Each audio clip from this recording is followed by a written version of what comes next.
Assalamualaikum warahmatullahi wabarakatuh.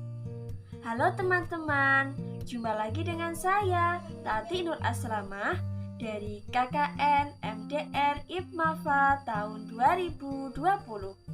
Di sini saya akan menerangkan tentang pendidikan Islam di era globalisasi. Nah, sekarang kita belajar tentang pendidikan. Apa sih itu pendidikan? Pendidikan adalah kegiatan yang dilakukan untuk memperoleh pengetahuan ataupun keterampilan. Nah, sekarang kita belajar tentang pendidikan Islam. Apa sih itu pendidikan Islam? Pendidikan Islam adalah proses terinternalisasi pengetahuan dan nilai Islam kepada peserta didik melalui pembelajaran, pembiasaan, pembimbingan, pengasuhan, pengawasan, dan pengembangan potensi guna mencapai keselarasan dan kesempurnaan di dunia dan akhirat. Nah, adapun pendidikan Islam menurut Kiai Haji Sahal Mahfud adalah proses pembentukan sikap, watak, dan perilaku yang meliputi iman, Islam, dan ihsan. Adapun tujuan dari pendidikan Islam adalah yang pertama, mewujudkan peserta didik untuk memiliki kepribadian Islam.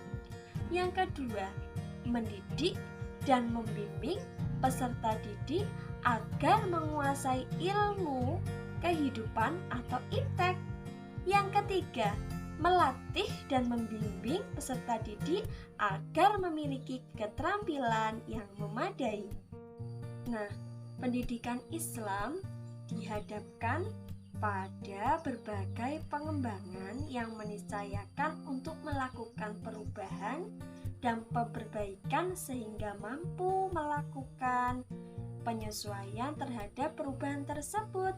Perkembangan ilmu pengetahuan dan teknologi menjadi tantangan bagi pendidikan Islam, terutama dalam menghadapi era globalisasi yang telah mampu mensistematisasikan jarak dan waktu antara berbagai negara dalam pertukaran informasi dan pengetahuan, khususnya dalam bidang pendidikan Islam. Perkembangan ilmu pengetahuan dan teknologi telah melahirkan aneka media yang dapat difungsikan untuk mengembangkan pendidikan Islam.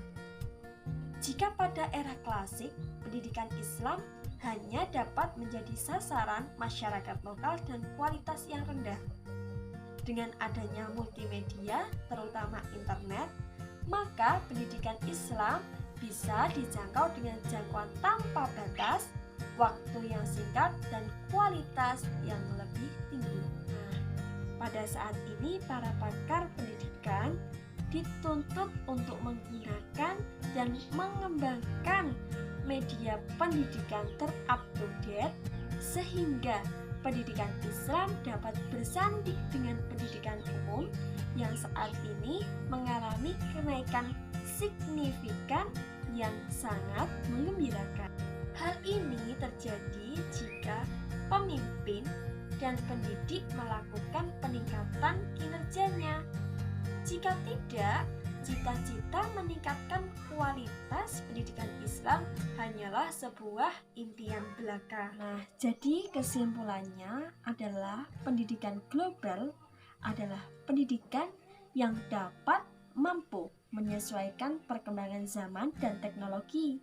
Maka yang dilakukan adalah dengan mengembangkan sistem pendidikan yang berwawasan global agar menghasilkan output pendidikan yang bermutu dan percaya diri dalam menghadapi persaingan global. Nah, dengan pemaparan tadi semoga bermanfaat. Sekian dari saya. Wassalamualaikum warahmatullahi wabarakatuh.